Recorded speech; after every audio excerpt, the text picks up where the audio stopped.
선한 데는 지혜롭고 악한 데는 미련했으면 좋겠습니다. 성경 통독을 돕는 바이블 가이드입니다. 에스겔서 23장부터 25장을 읽습니다. 중독이 무서운 이유는 중독은 늪과 같아서 한 번 빠지면 여간에서 헤어나오기 어렵기 때문입니다. 죄가 그렇습니다. 한두 번 간과하며 괜찮은데 하면서 죄를 짓다 보면 언젠가 큰 심판이 내 앞에 놓인 것을 보게 될 겁니다. 죄의 늪에 빠진 이스라엘의 이야기를 살펴보겠습니다. 오홀라와 오홀리바 두 자매가 등장합니다. 자기 자신의 장막이라는 의미를 가진 오홀라는 자신들을 위해 거짓 성전을 세운 북이스라엘을 상징하며 내 장막이 그녀 안에 있다라는 의미의 오홀리바는 예루살렘에 성전이 있던 남유다를 상징합니다. 하나님께서는 두 자매의 음란한 행동을 통해 이스라엘의 죄를 고발하십니다. 먼저 언니인 오홀라는 겉모습이 번지르르한 아수르를 사모합니다. 그런데 이번이 처음이 아닙니다. 처녀 시절에는 애굽에게 몸을 내어주어 몸에 음란이 쏟아진 바, 즉 정사를 맺었습니다. 하나님은 오홀라가 사모하는 아수르에게 그녀를 넘겨 심판을 받게 하십니다. 동생이었던 오홀리바는 언니의 불행을 보고도 더욱 심하게 행동합니다. 애굽, 아수르뿐만 아니라 언니를 넘어서서 갈대아 사람 바벨론과도 연애합니다. 23장의 아가브라는 동사가 7절, 9절, 12절에서는 연애하다, 16절, 20절에서는 사랑하다로 번역되었는데 보다 더 정확한 번역은 정욕을 품다입니다. 즉 하나님께서는 하나님을 사랑해야 할 두 자매가 하나님을 버리고 다른 남자들, 강대국에게 정욕을 품어 부정했던 모습을 지적하신 겁니다. 이에 하나님은 질투하시며 오홀리바의 코와 귀를 깎아버리고 남은 자를 칼로 엎드려뜨리며 자녀를 빼앗고 옷을 벗기고 장식품을 빼앗겠다며 심판을 말씀하십니다. 이유는 30절에 명확히 나옵니다. 내가 이같이 당할 것은 내가 음란하게 이방을 따르고 그 우상들로 더럽혔기 때문이로다. 43절부터 49절까지 남북의 동반 심판을 통해 이방 민족의 간통렬로 전락한 그들의 죄를 보응하시겠다고 선언하십니다.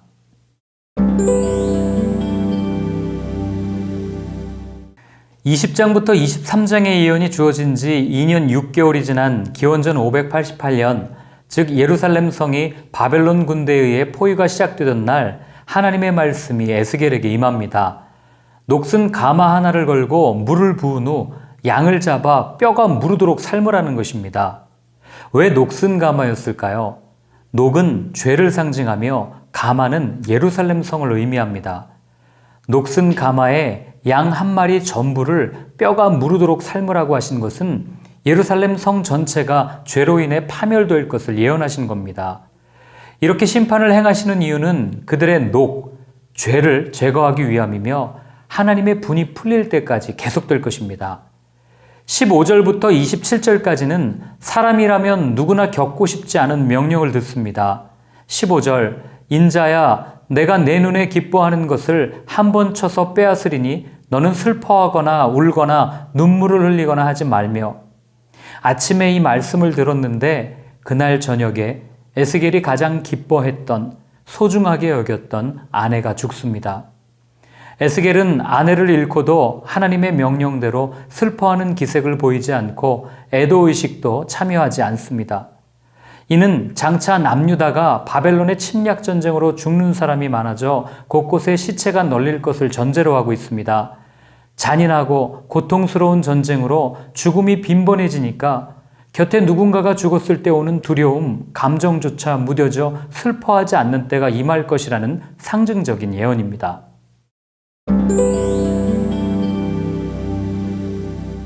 (25장부터 32장은) 예루살렘을 향해 외쳐지던 심판의 예언이 그치고 이방 나라들에 대한 심판이 예언됩니다.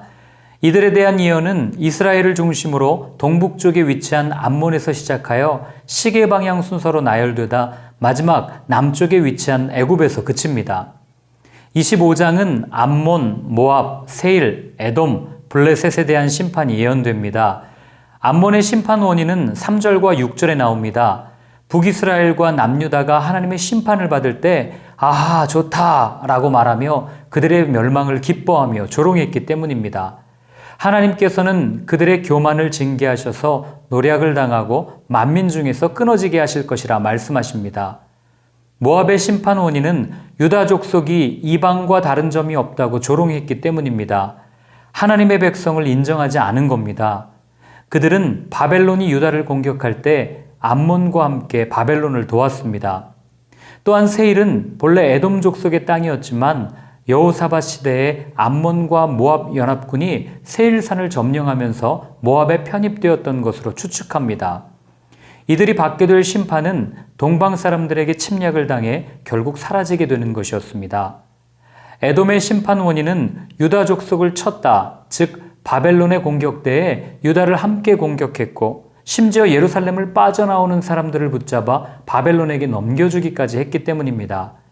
하나님은 에돔을 향해 대만과 드단, 즉 에돔 북부와 남부의 대표적인 도시들이 황폐해질 것이고 이스라엘의 손으로 그대로 갚아주겠다고 말씀하십니다. 해안평야 남부에 거주하던 해양민족 블레셋은 이스라엘을 향한 강한 적개심이 심판의 원인이었습니다. 이들도 다른 나라와 마찬가지로 보복하시는 하나님의 분노로 땅에서 끊어질 것이라 예언됩니다.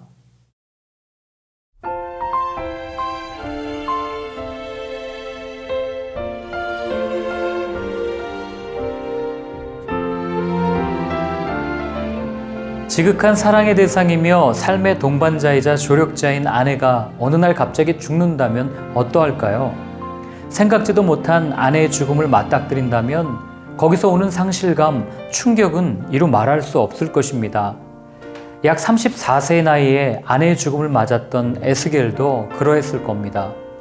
그런데 그에게 주어진 하나님의 메시지는 울지도 말고 슬퍼하지도 말라는 것이었습니다. 도무지 이해가 되지 않습니다. 어느 누가 사랑하는 사람의 죽음 앞에 초연할 수 있겠습니까?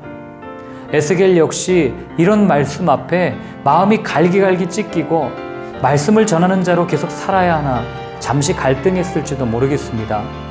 그러나 그는 곧 이해되지 않는 말씀 앞에 순종합니다. 하나님의 마음을 알았기 때문입니다. 자신의 말을 전하는 선지자의 아픔을 통해서라도 그들을 살리고 싶은 하나님의 마음, 하나밖에 없는 자기 아들을 십자가에 죽이시면서까지 생명을 주고 싶은 그 아버지의 마음 말입니다. 이해하지 못할 말씀 앞에 고민되십니까? 그때 내 상황, 내 처지, 나를 묵상하지 말고 하나님의 마음을 묵상해 보십시오. 힘들지만 말씀에 순종할 수 있는 용기를 얻을 수 있을 겁니다.